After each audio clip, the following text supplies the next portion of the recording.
Welcome to another fantastic episode of Small Business Celebrations Meat and Potatoes, the show where we do a deep dive, get into the nitty-gritty of business in an art gallery. Yes, we are, where we have a good time talking about the inner workings of business on a single subject, where we do a deep dive in, but we couldn't do this without our presenting sponsor and our location sponsor.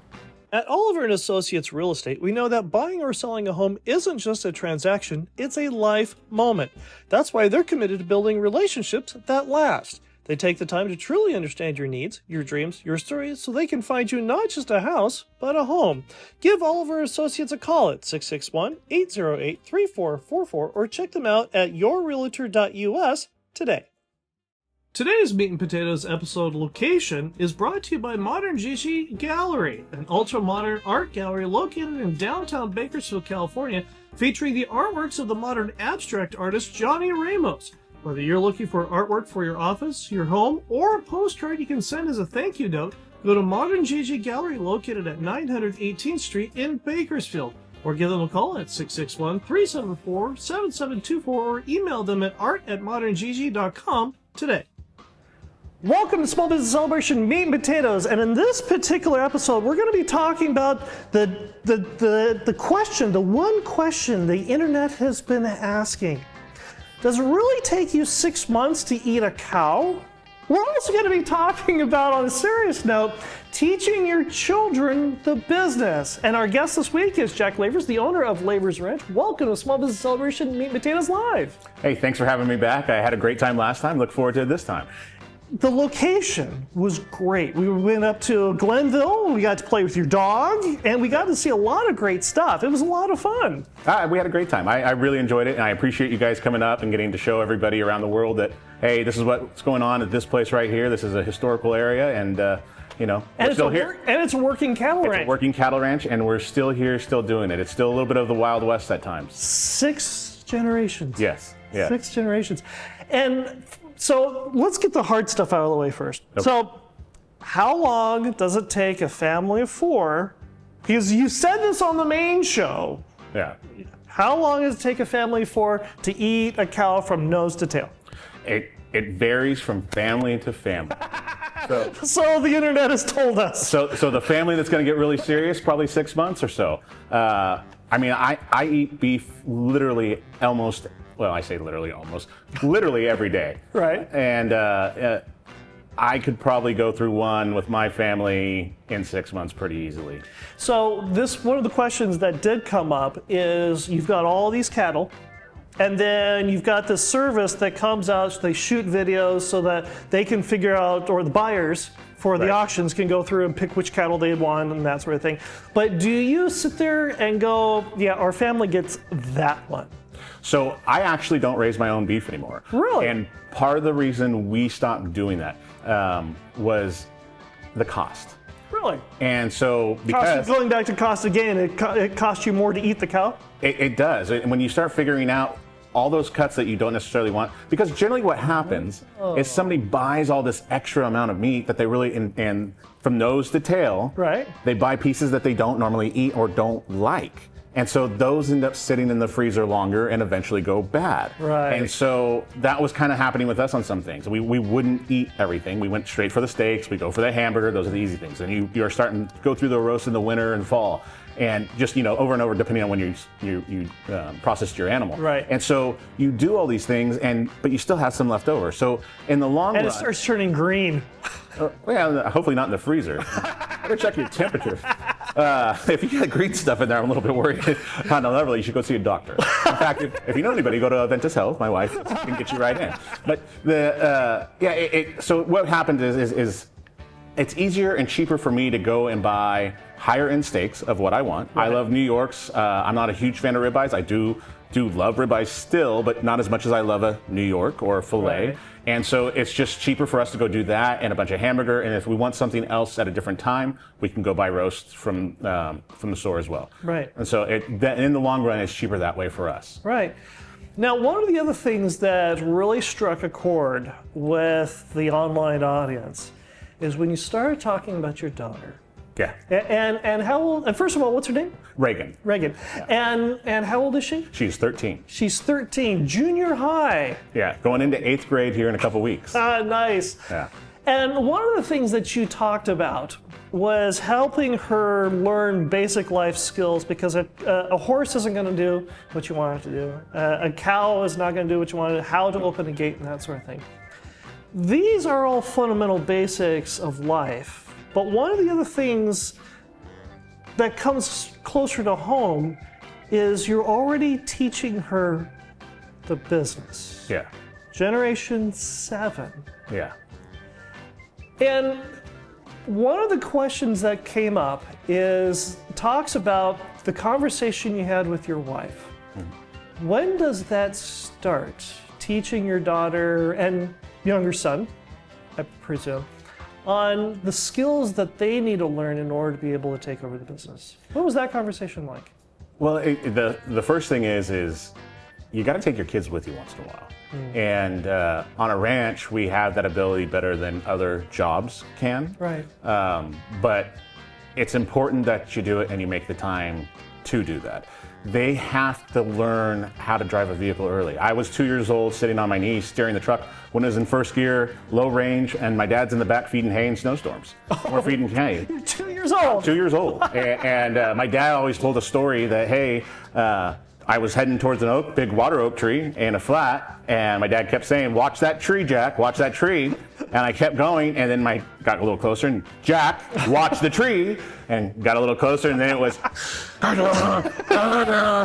the tree. You learned new words. And he said he was getting ready to bail out and grab me out of the pickup, and he said I slowly went around it. I'm in first gear and 4 months, so it's just creeping. 4-10 gears, they just creep along. Right. And went around it, and he said I stuck my head out the window and said, "I saw it." And I was probably 3 or 4 then when that happened. I was also, a buddy and I, Shelby Charlie and I were in the truck one time when we decided to punch the gas pedal, and he was on the floor working the pedals and I was driving the steering wheel, and I was threw my dad out the back of the truck. So we got whipped for that one, but right.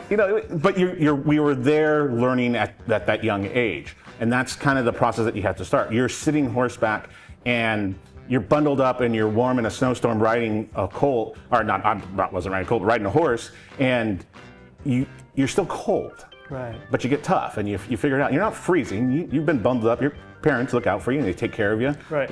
But you're going through that and you're experiencing it. And then something kind of fun happens. You get to run around a little bit, or you're sliding down a hill and the horse is doing just fine. You're not worried about it. And you learn from that experience and you have fun with it and you go, this is great. And you start to enjoy those things more and more. So you want to do them more and more.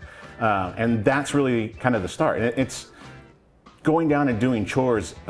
We got a 3-wheeler when I was a kid, and my dad would always have to kind of make me go do the chores. Right. Well, once I had the 3-wheeler, like, can I take the 3-wheeler? Yeah, go ahead. And I'd run it across the road to the barnyard, where right there across from the house, and right. I'd run it. I had a track going around the corrals and jumps every once in a while with piles of manure and make it into a jump, and I just had a blast, and I loved doing the chores then. Right. But it was kind of a little bit of incentive. My daughter has a side-by-side. She's been driving it down to the corral since she was about 6 or 7. I've been letting her drive it, and by herself about 8 or 9. And so she's learned that independence and that confidence to be able to go do that. And I can go down there and check on it and be like, you did a really good job. Or you didn't do a good job, and here's why you're in trouble, and this is why you got to fix it. And so they learn. There's also the business side of things. Yeah. And it's one of those things to work in your business and something else to work on your business. Yeah. At what point do you start teaching your daughter to say, these are the cattle that are going to sell because, and these are the cattle that won't because? And you start teaching her supply and demand. You start teaching her cost-benefit analysis. It's a lot more interesting at that age, but it's those lessons that you start teaching them so that they understand why you make the decisions that you make. When does that start? I think that starts really early, because inevitably you're going to walk with your child down the street past a store and they're going to say, I want that. Or you're going to go through the grocery store and can I have that? And it's the same thing in agriculture when they see a horse. Why can't I have that one? Well, that one's $35,000 and we don't have $35,000 to spend on a horse. Or why didn't you buy that bull? Well, that bull went for $40,000 and our budget was $10,000. Do you explain why it's a $40,000 bull? Yeah, and you try to explain it to the best that they can understand, Right. the breeding, the genetics. At the younger ages, they're not going to understand it 100%, but you're going, that's a nicer bull. But I didn't show cattle like FFA, like most other kids probably do. But my dad would always, at every bull sale or everything that we did, would say, look at this, and this is what I'm looking for, and this is why. And he used kind of the show lingo, I guess, to describe it all to me. But then this is why this works for us practically on the ranch in real world situation. Because a show animal is not necessarily going to be something necessarily that you can bring straight up to a ranch and have it survive and do well. Right. It's like a little show dog, but that dog's not bred to hunt. Right. And so those kind of things where you can sit there and explain it. And so it's important for my daughter and now my son at 6. He's 6. He may still be outside playing with the other kids in the dirt during the whole bull sale. Right. But he's starting to get that interest where he wants to see and he wants to watch and he wants to look and he wants to evaluate. And he goes, that's a good looking one. And this and that. And he'll say it, man. Today, we went and picked up a steer from a neighbor, brought it back, dropped it off in the corrals when we were feeding hay. And he goes, man, these are a good looking lot of calves. And he doesn't know. Well, it sounds good that the dad says it. I sure appreciated that he said it to me. And thank you, son. I've done well. I appreciate that. So, growing up, my dad was a high school business teacher. And he absolutely loved teaching business, accounting, keyboarding to high school kids. And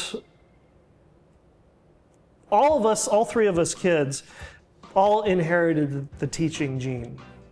But unlike my other siblings who have all become teachers, I had no desire to become a teacher. Why? Because I saw my dad grading papers endlessly. I saw him spending hours and hours outside the family with school and projects like that. I saw him dealing and fighting with the administration on this and that and the other thing. And all those things turned me off to education. Not the things that both my younger sister and my brother love about teaching. yeah. How have you taken the experiences of ranching that are not glamorous, they are not fun, they are an absolute chore to do, and still help them understand and make them appreciate or even enjoy taking over the family business? Well, to kind of address that first is, I think that's what's really special about the ag community as a whole is we are going to be really busy. We are going to work after dark. We are going to get up really early in the mornings and have to do stuff. But we can do it with our family there. And we don't have to be. And I brought up the story, before my dad had his really bad accident, he never missed a practice. He never missed a game. Right. He was always there for me. And, my mom had the job in town. And so she couldn't always be there. She made most of it. She really did, was really committed. And I love her very much for that. And I'm thankful for it. But my dad made every single one of those. And my daughter can see that. We practiced the last 2 nights, her volleyball. She's getting ready for volleyball to start. She's going to start playing softball. She wants to start trying that out. So we've been, practicing softball as much as we can as well on the side. Being there and being active with them is something that is very, very fortunate for us. And I know I'm typically, I'm probably one of the more busy people there are. I have a lot of social engagements. Right. I'm very social butterfly over here. Right. We have a lot of events for my wife's work that we have to be at, and then my political side of things as well, and then our businesses, and then my wife's job. And so on top of that, we'll go to the kids, you have to be committed to that. And so that's what we are. And the ag community, our businesses are really kind of in a really good position for most of us that we can really make it work. And so that's a really special thing. And that's one thing I think I said last time is, I'm not getting rich at this right now, maybe someday, but not right now. But I can't trade it for the world for what I get to be able to spend the time with my kids and on the ranch and horseback and doing what I love. I don't really have to work. So the key is to involve your kids in your business. And keep them there, keep them happy. I say keep them happy, but keep them there, keep them working with you. And even if it's a bad day and it's a hard day and it's a tough day, at the end of the day, go, man, that was fun working with you. I appreciate you being there. And my daughter always responds, we do high fives. And my son calls me bro. He's like, yeah, bro, that's my bro. And he comes up and gives us high fives now. And it's funny because normally he's in his Superman underwear or something doing it. Yeah, bro, let's go do this, bro. And, I'm excited to be able to work with my kids, and I push that excitement onto them, and they like it. And so keeping them engaged and keeping them excited about it. And this day sucks, and it's hot, and it's miserable. Well, if they're really complaining, maybe I don't complain as much. And I work in 105 is just not that hot. It's hot, yeah, but it could be 108, and that's when it gets really hot. And when it gets to 108, well, Bakersfield gets to 110, 111 times. Like, let's get going. I know. Let's go to Death Valley where it's 115 or 120. Hey, when we get done here, let's go get some ice cream. Just little things that make it more enjoyable for them. And I think in the end, they'll always end up loving it. And that brings us to the fortune cookie game. Now, the way the fortune cookie game works is I have a sealed fortune cookie here in my hand. I'm going to give it to our guest who has to unseal it, break over the fortune cookie, read the fortune inside, and say, in my business at the end of it. And then elaborate. So feel free anytime you're ready, go ahead and break that open. If you want me, I'll go ahead and hold the pieces here for you. Is that a bite taken out of this? We are that good. We are that good. Okay, and the fortune says? You will step on the soil of many countries in your business. Ooh, how do you do that? Well, I don't know if you heard the news, but with the big, beautiful bill, right, and now with our expanding trade agreements with places like Australia and the Philippines, soon Japan, the European Union, which was the big dog in the fight right now that just happened, and let's just say Trump won on that one. Right. We are going to see the beef market jump even more. Wow. And so our trade is going to go through the roof, and it's a very exciting times. I mentioned again on the last time we were together, more and more people throughout the world, as they try corn-fed beef, and what we do in the United States, nobody else does it. We're the only ones that do this.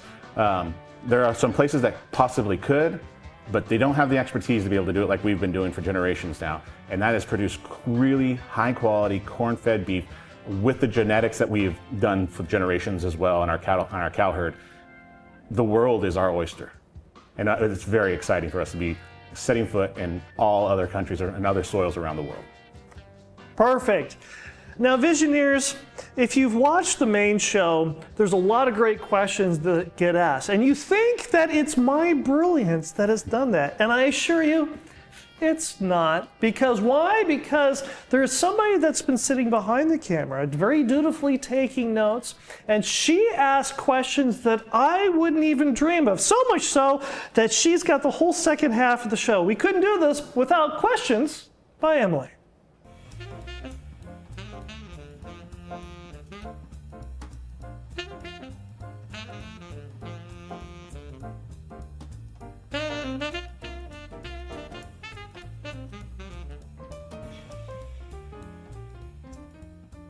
And Questions by Emily is sponsored by Cazador Consulting.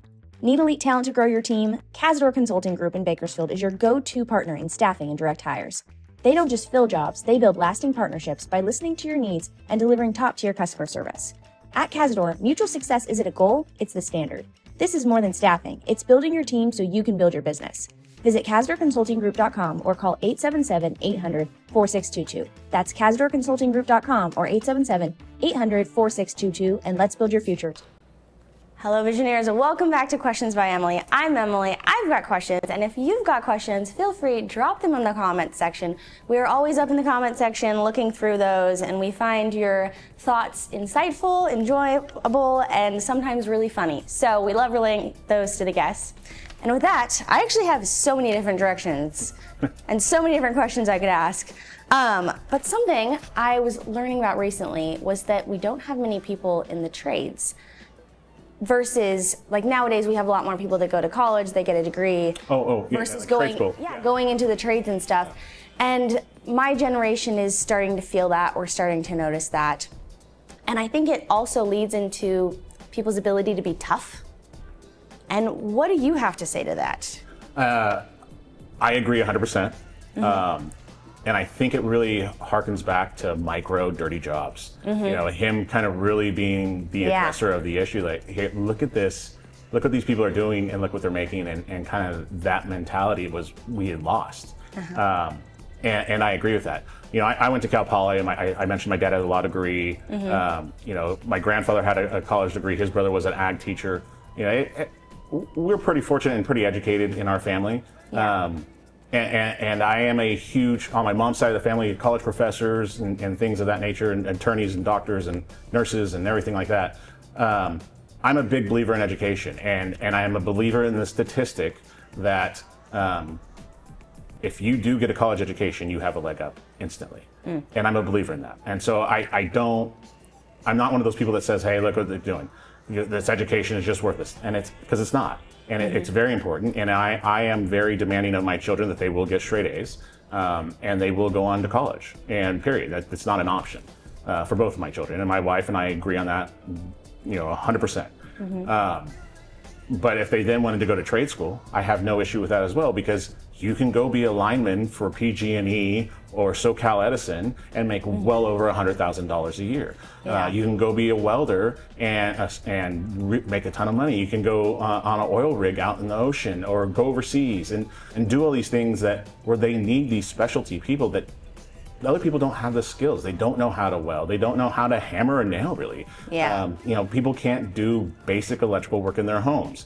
And it's in our basic repairs. And it shows in our society. And it's, why did the plumber cost me so damn much money? Well, there's nobody that can do what they do anymore. There's just not a lot of them, and they're overrun, and they need help, but it's not there. And we've gone, I just had this conversation with my wife the other day, and as an advisor for North High's ag department, I was starting to question, did we go too far on offering college courses to these students? I know of a local girl here in town who's about to graduate from UC Santa Barbara, I believe, or Santa Cruz or somewhere on the coast, and she's gonna have 4 degrees, and she's 19. Oh my gosh. And it's like, well, she's a genius. Well, no, she took a bunch of classes in high school and then already had basically 2 4-year degrees by the time she was a freshman at college. I mean, that's how I graduated a year early from college. Yeah, and so the question then becomes, are we making it easier for these and actually watering down what a 4-year degree was? Is the 4-year degree today what a 2-year degree was just 10 years ago? And so these are all important questions that we need to ask. But how does that get to being tough? Because, you're in the classroom versus you're out on the ranch. What has that taught you about being tough, about being educated, but also getting in and learning how to hang a nail? This is, I might upset some people with this, but if I saw that my dad couldn't do anything around the house, and I don't know how I want to say that exactly, but I mean, maybe I would have grown up different. Yeah. If my dad paid for somebody else to always do that, I might have a completely different mentality. So how has that helped you in your business? To see that mentality of work hard, learn something, learn in education, learn outside of education, and put them together? Well, I think on the business standpoint, it's if I can afford and feel like I want to allow somebody else to do something for me. I have guys that do pipelines for me. Yeah. I'm not that guy. Because you can doesn't mean you should. Right. But there are other things that I can do myself, and it saves me money, and actually I think I do a better job than even a lot of professionals. And so those are the things that I need to do to save that money. I still might, on a time constraint, hire other people to do it, but for the most part, those are things that I can do. And so that's saving me money, and it's teaching my kids the lessons of what this is and how it does, and we can break it down and go from there. Well, that's kind of a key for business owners, right? Is just because you can do something in your business doesn't mean you should, but you should probably have a good understanding of your business and how to do everything. A lot of my friends have restaurants and things like that. And one thing I've noticed with a lot of them, what's the thing? The statistic that most restaurants fail within the first year. Or something like that. And so if you can make it through that second year, you're successful, and you're probably going to make it from then on out. Minus some catastrophe like, I don't know, COVID, and the governor saying you can't go anywhere at that time, and you're shut down in business. Which is rare, but happens. But it happens. But I see a lot of them, they order from, a certain food place that has everything prepared for them frozen. And so you see those things and you go, okay, well, that might work in this one particular model for this kind of restaurant, but this restaurant, how's that really working? And can it sustain itself? And a lot of those ones that I've known through the years or I've watched, it doesn't quite make it because you're paying those people. You're not doing the cooking. You're not doing the prep work. You're not getting the food ready for everything that's going to go into that and putting your heart and soul into it. The company that you bought that from is. And all you're doing is coming in and having somebody else throw it in the fryer or throw it on a grill. And just simple and easy, and then that's it. And so that's kind of one of those things that I don't want to be that in my business. I want to be able to do a business that I can run it, and if push comes to shove and I have to be back on the floor, I can be. Well, and that goes into details, and I know we were talking about that off camera, about how businesses that are paying attention to details end up succeeding. But how is it, because you've now had 6 generations? Yeah, I'm the 6th. 6 generations. So what is it about the details, learning the details, that has allowed you to have so many generations in this one business? Again, that goes back to that critical thinking. When I was a kid, I'd see a neighbor on a ranch doing something, and it was something I want to do. Or why don't we run more cows? Or why don't we do this? Or why are we doing it this way, Dad? And why don't we do it this way? And so he would go, okay, son, this is what you do. Get a pencil and get a piece of paper, and I want you to write it down. Let's write down all of our expenses, and let's write down everything that we're going to do and how that is going to make me money. When you show that will make me a profit, we'll try it. And if it works, we'll keep doing it. But if you can't show me on paper where it makes me a profit first, then we're not going to do it. And so I'd sit down there, and to his credit, he would sit there with me, and we talk about every expense and cost that we have on the ranch and things that we did, and paying yourself to make sure that you had that income as well. Yeah. And so we'd figure that all out and go down the list. And at the end, if it didn't make money or broke even, well, it's not worth it for us. That's why we're not doing that. And so if it made profit, let's try it. Let's check it out and see how that works. So then how do you teach your kids that you need to be meticulous and do those details and sit down, but you don't want to spend forever running and crunching the numbers until you're blue in the face? Well, I think our children are going to be very, very lucky. And like I brought up AI. AI is going to allow, right now, just being able to use ChatGPT. Crazy. Saves so much time on lengthy emails in business and things like that. You write your email, pop it in there, and autocorrects everything for you, makes it sound more professional. Really there you nice. go, quick and easy. It can also run a financial breakdown for you of your business if you want to. Everything is getting geared towards that, and that's why it's important that we all that are in business and have children, and not even just with our children, with our employees, just that aren't our family. Work smarter, not harder. Talk to them about, hey, let's sit down and do this by hand. Let's figure it out once in a while. Just take the time to do it so that they learn and understand it. If you keep hiring people and they keep failing, at some point you gotta wonder, is it I'm hiring the wrong people, or am I not giving them the opportunity and the tools they need to succeed? And sometimes it's the wrong person. Sometimes you need to help that person find their happiness elsewhere because they're obviously not happy there with you. Exactly. But sometimes you have to be a better boss and a better educator in helping them get to the point where you want them to be. Very true. Well, then I would be remiss if I also didn't ask this question, because there is huge debate on either side of the community on it. But you're talking about the corn-fed beef going out to different people in the world.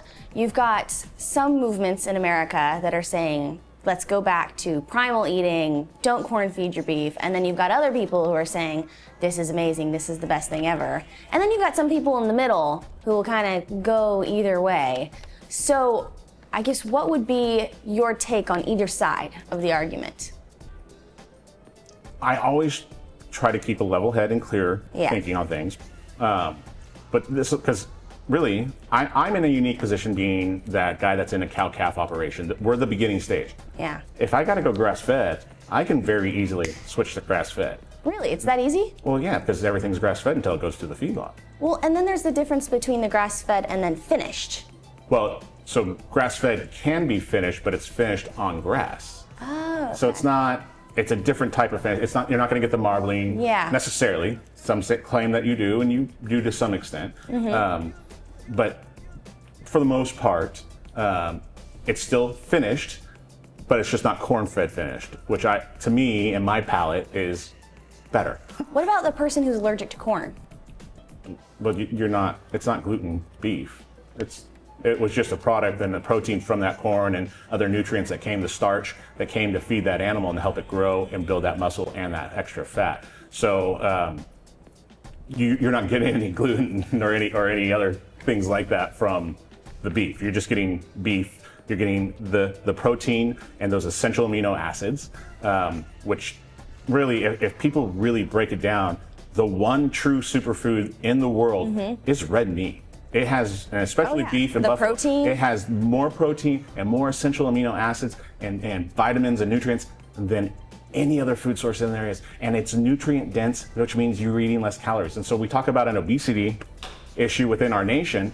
Like if more and more people went to a higher protein diet, especially using a lot of beef in it, we're going to see the changes. And so I actually switched to a low carb diet about 3 years ago, and I've lost over 100 pounds. Wow. Of course, I go to the gym every day too, so that helps. Makes a difference. And it's easy for me because I love beef. So, Yeah. But those are all things that are healthy, and you're actually seeing Bobby Kennedy, Secretary Kennedy, actually start to push that diet a little more. And it's starting to actually see local cardiologists here in Kern County start to actually bring it up more and more studies are starting to show that, hey, it doesn't have an impact on the cardiovascular system like they said it does. Those studies are old. If we just bring down and actually just do a beef diet and show it, or a chicken or a fish and actually show it, we're not seeing those negative impacts that they have. How is this helping business owners then? This research? From the beef industry, it's helping more and more all the time because people are starting to go, hey, I'm in Miami, Florida, and I'm wearing a cowboy hat at a fancy restaurant. Yeah. And a guy goes, what do you do? And I told him, cattle rancher in California. And cattle rancher in California, first off, is the first question. So you got to explain. Yeah. Really? Like at Hollywood? Like, well, no, there's two Californias. He goes, I've been on the carnivore diet this whole time. And I was like, for how long? For a year. And how are you doing? I'm great. I had heart problems and things like that. It's all gotten better. And I said, do you get bored with it? No, whatever. But everywhere I go, you start to see like people start to talk about it and want to relate to you about it. Because, hey, you're a cowboy, hey, you've got a cattle ranch, hey, look how cool this is, and they're excited about it because they're feeling good. Well, it's nice to be an expert in your industry. Right. I'm not pro carnivore diet. I'm not pro veganism. I'm for whatever makes you as an individual happy. I want the individual to be happy. But I don't want anybody to tear another person down or what their likes and wants are. That's up to them. We'll allow them to have that opportunity. And that really goes back to the same thing of the corn-fed versus the grass-fed. It's your palate. It's what you as an individual want. So I could have two beautiful New York steaks here, and you may choose the grass-fed, and I'll probably choose the corn-fed. Or we may both choose the corn-fed, which is mostly happening most of the time. But it's up to the individual palate, because people like it. I had Australians that lived with us on the ranch for a year. It worked for me, and became great, great friends. And they always told me, we still love the grass-fed beef. And they'd grown up with it. That's what they liked. That's what was nostalgic to them. And they liked it better. Yeah. That's great. But as we move into these other markets like Australia, we're going to start putting a little more pressure on them. And you're going to start seeing the younger movement start to have a little more flavor to it and see that and kind of change, I think. Well, and with that, if Visioneers want to get in touch with you, they want to buy a cow from you for their entire family, how do they do that? Well, I don't sell individually to families or anything like that. Okay. So you'll have to go to a grocery store. You'll have to go to a fine restaurant. Good Snake to know. River Farms, excellent choice. But you can follow me on Instagram, Jack J. Lavers, Facebook, same thing, and LinkedIn as well as Jack Lavers. So Thank you, Jack. Thank you for being on Meat and Potatoes. hey, thanks for having me. Loved it, and I love the name of the show. So do we. Yeah, meat and salad next time. Well, and with that, thank you, Visioneers. Another great episode. I'm sure there are going to be many comments because we want to hear your thoughts. And also, don't forget to check out our main show that drops every week. This week, we talk about how to get that one thing you need to grow a strong and profitable business. And we have a lot of fun with the Visioneer game. It is going to be a wonderful episode. And with that, we will see you next week on our Meat and Potatoes and our main show. See you there.